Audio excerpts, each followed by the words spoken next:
Hello. Thank you so much for joining me today. How you doing? Strap in. Get ready, because we got 35 memes. Compiled by my boy Roy. USA versus Europe. The cultural showdown. Okay, let's see. All right. Is this a meme? Is it a meme if it's like a social media post? Maybe. It can be. I mean, some of these, I don't know. We'll see. Let's do it. Over the span of a decade on this side of the pond, which side are we talking about? Gradually transitioned from drinking large coffees to single and double espressos. Not sure what it means, but it's a thing. Good morning, folks. What a real American drinks left versus a European right.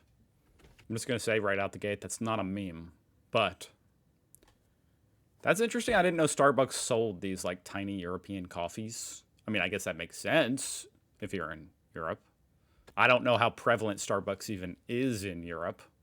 Big Mac in the US, $5.66. Big Mac in Denmark, $4.90.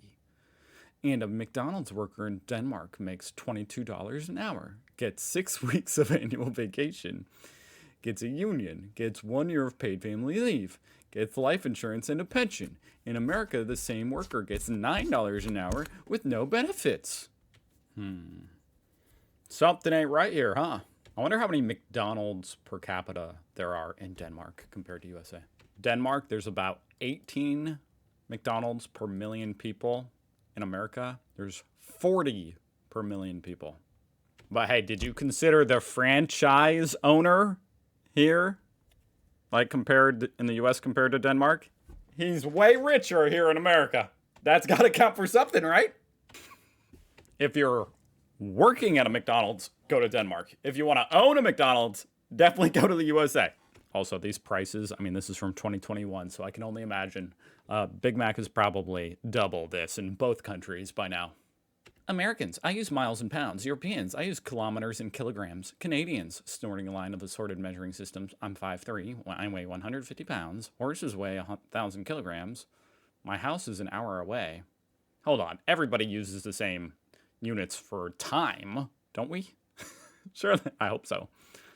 And I drive 80 kilometers per hour to get there. I need a cup of flour and 1 liter of milk.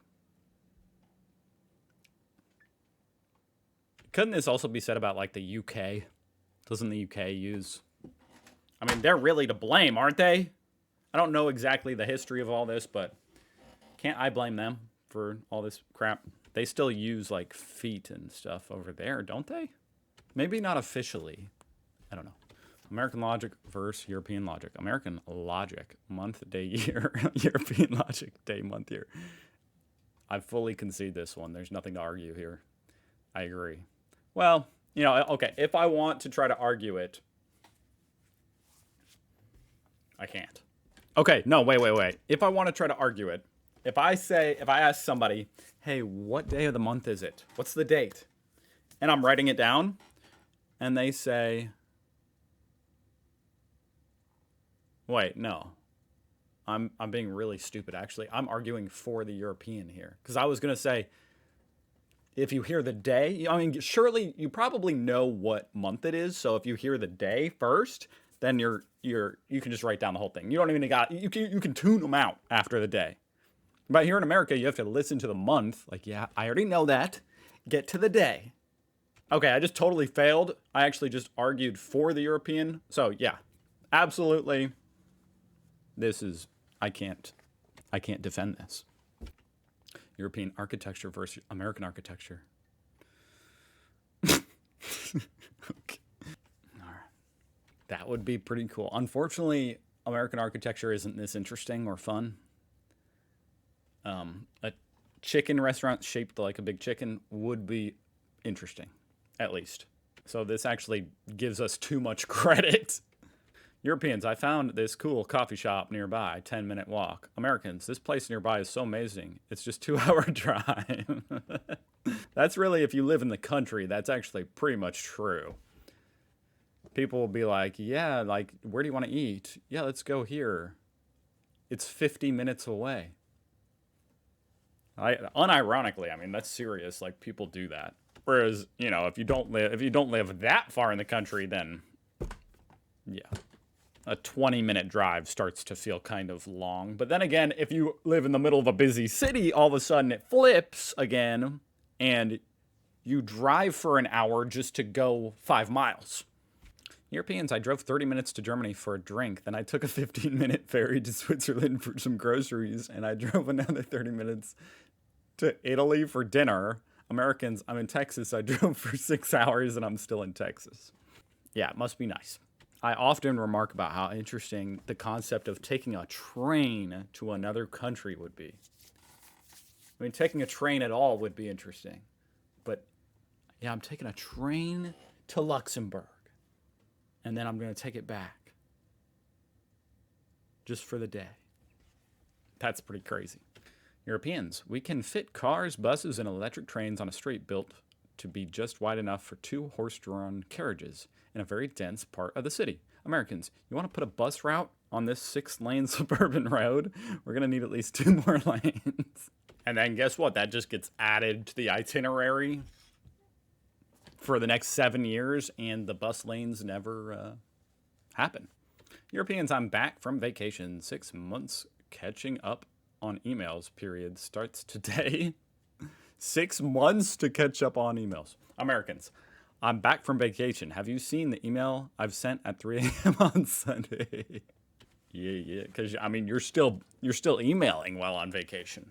Just because you're off work doesn't mean you don't have to work, okay? What I've learned from the most recent American versus Europe discourse is that Americans go to the store like this and Europeans go like that. Only to Walmart. In which case, this is actually totally accurate. In fact, this pajama suit has a collar, so this would actually be kind of fancy for Walmart. Finding out European countries don't have air conditioning really cleared up any Wanderlust. Real quick. Americans, our culture is so helplessly fractured and polarized, there's no longer anything that binds us together. Europeans, I could tell you we're American by the way that you walk. Maybe we're not so divided. That's actually really beautiful. Thank you. You know, we're united by the fact that we're all loud, obnoxious, self-centered. It's beautiful. Europeans, I'm leaving. My 6 months transition period starts today. Americans, I'm leaving. My last day is 5 p.m. Yes. I mean, I don't believe in the 2-week notice. I believe in the 2-day notice, as in I'm leaving today. I think I already said that joke like yesterday. So it might not hit as hard today, but I like that joke.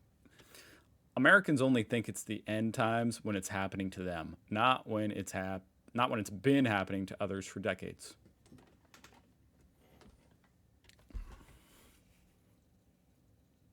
What are we talking about? What are we referring to here? Maybe I seem incredibly out of touch here, but U.S. restroom stalls versus Europe's. Get your shit together, America. I mean, this isn't even a meme. This is just facts. It's true. And that is the smallest gap I've ever seen in an American stall. The discourse here is American bread versus European bread, IMO. Is he saying the discourse is garbage? Like, this isn't comparable. I mean, I guess it's comparable, like, garbage to good. That's the comparison. I mean, American bread, it's like, I know that it makes you guys want to throw up a lot of time, but if I'm being honest, it's not that it's horrible. It's just totally bland, like totally forgettable. It's just there to facilitate the sandwich, being able to hold it, basically. It does nothing else. My commute when I lived in Europe versus my commute in America. Sigh.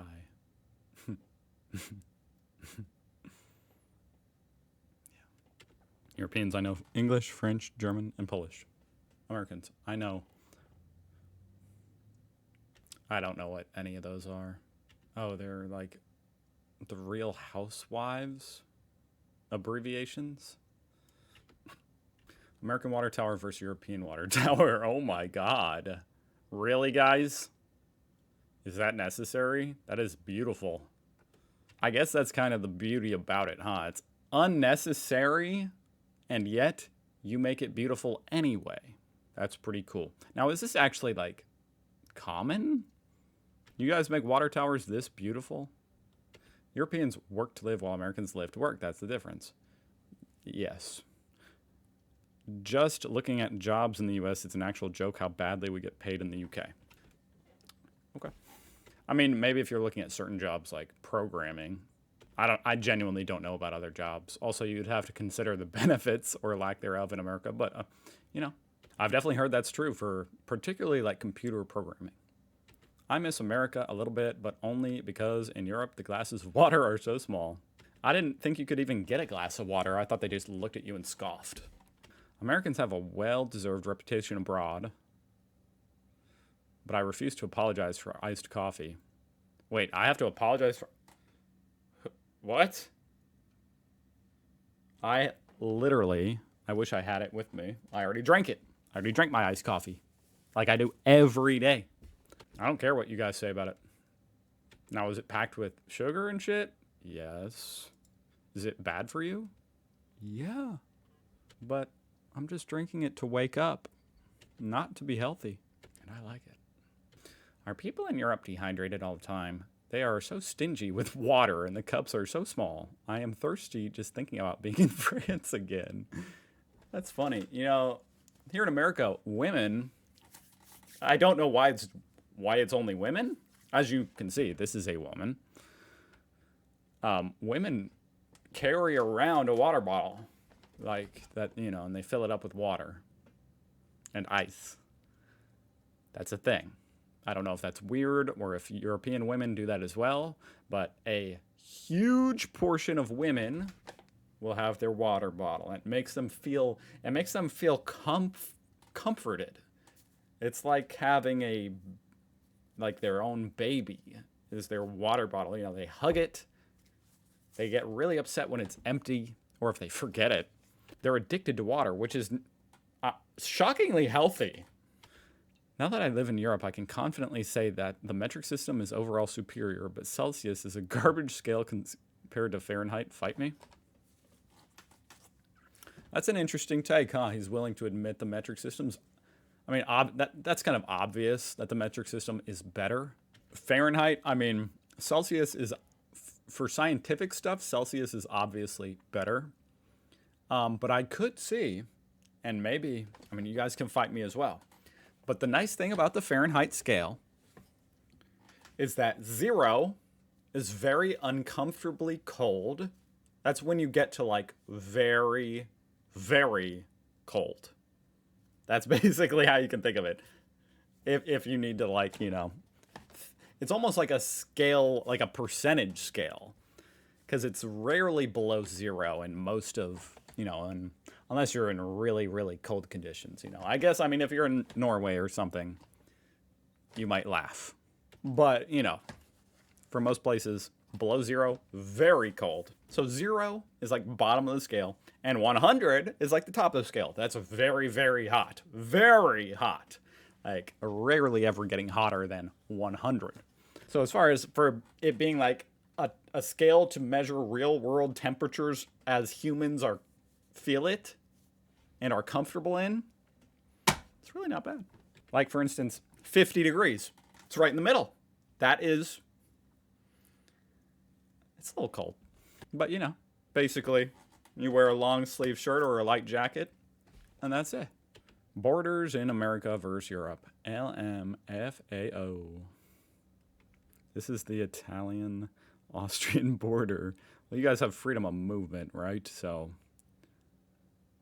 I mean, yeah, like, you are right, and I do find it funny, and it is true, and I think it's also sad. You know, it used to be back in the day that the borders were much more open, which I know it's crazy, but as an American, I actually love freedom, so I like to be able to travel freely. I know it's crazy concept, without being harassed by the feds. Once again, I know it's crazy, but with that said, traveling between states, there's nothing, you know, there's no borders. Like, there are, but you wouldn't even know you were in a different state unless you read the sign, which I'm sure, you know, that's probably self-explanatory. You guys probably, most of you know that. But I guess what I'm saying is, as an American, America's very large, and we're, you know, pretty self-centered. So 95% of the traveling you do is in America, whereas you guys are traveling to other countries. You know, I mean, we could go to Canada or Mexico, and people do, and that is certainly, you know, more of a hassle. That's where you get this. Well, this would be the Mexican border. Although, even just going to Canada, they act like you're a criminal just driving through to go get some Tim Hortons. With that said, this is pretty funny. Like seeing a country border just be like a gate. Europeans versus Americans counting. Well, the hand looks screwed up in both of these. I'm not gonna lie. Like those are some long fingers. No offense or anything. I'm just, you know, saying it as I see it. But indeed, although if you're coaching like a sport, then this is what you do in America. Okay, you know, third strike.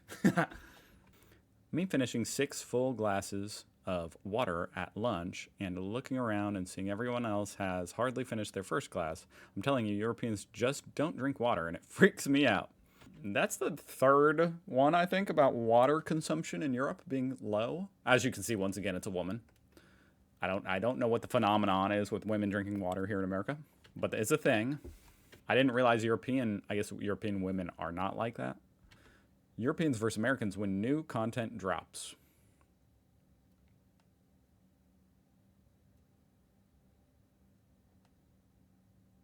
I don't get it. Is it because of like the time difference? I think that's probably,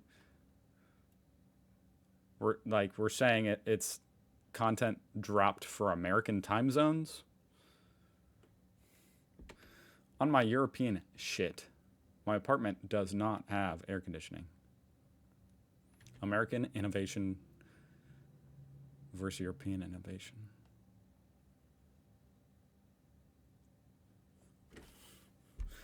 I'm trying to understand the joke. Your innovation? American innovation versus European innovation? I mean, American innovation is historically been pretty good. So what's the joke? This is one of the first ones I'm like, I mean, don't get me wrong. I get that Americans are fat. I see that and I understand that. Indeed, a lot of fat asses here in America. Compared to Europeans, you know, you guys are fit. Now, we're not all fat.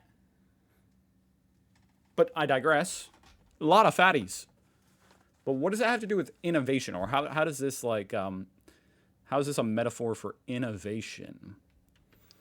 Europeans versus Americans. There's a burglar in our house. Europeans, Americans, oh my, look at the time. It's o'clock. That's true. There's a lot of Americans who honestly would probably get kind of excited. You know, like, it's about damn, I've been waiting on this day. It's about damn time. Hold still. Europe versus America. I've heard this, that there's a lot more ice here in America. There's an abundance of ice. What's the takeaway? I'm not sure. I mean, I was always annoyed by how much ice I got in a soda. I mean, if it's at a restaurant, that's fine because you get free refills that are just coming. But if you order, you know, takeaway or through a drive-through, half the cup is ice. You know, that's one thing that I never really considered, you know. Like that, the McDonald's cups are much bigger, but they're also filled with ice. So how much is the actual difference in liquid? I don't know. Probably not quite as much as it might seem. Why do we like so much more ice? I can't really explain. Although there's something unsatisfying about this right here to me. This is definitely unsatisfying to me. You gotta at least have the top be covered in ice. European truck, American truck. Is that actually true? Like, is this actually a European truck?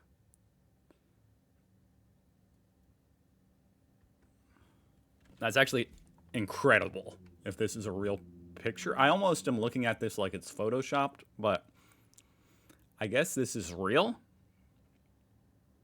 which is hard to even comprehend. Like this truck is like 3 times smaller than this one. Damn. But the bed, I think, is the same length. American versus European Fanta. Indeed, indeed. I've actually tried some European Fanta. Now, the European Fanta I tried actually had, one of you guys told me it had a relatively low concentration of real orange juice compared to other European Fantas from other countries. So I need to try one with the highest concentration. Look how fake ours looks. And because it is, but also, you know, why do they make it look so fake? This is the perfect visual of European-sized food versus American-sized food. Holy shit. I try to prep students for this when we go overseas. Now I can just show this image. Organic normal apple versus genetically enhanced apple. Damn. Are these of the same species of apple? Because, you know, you go to the store, there's... Like, I'm not saying this isn't true. I know that there's a lot of truth. This is true, you know? All the genetically modified stuff makes our food huge. Even, like, the chicken wings. But, you know, for this to really be an exact comparison, these would have to be the same type of apple. Because a Red Delicious is, like, a lot smaller than a Granny Smith. I think. Yeah. Oh, that's the last one. I was having too much fun to notice. Thank you so much for watching. I'll see you guys tomorrow. And goodbye.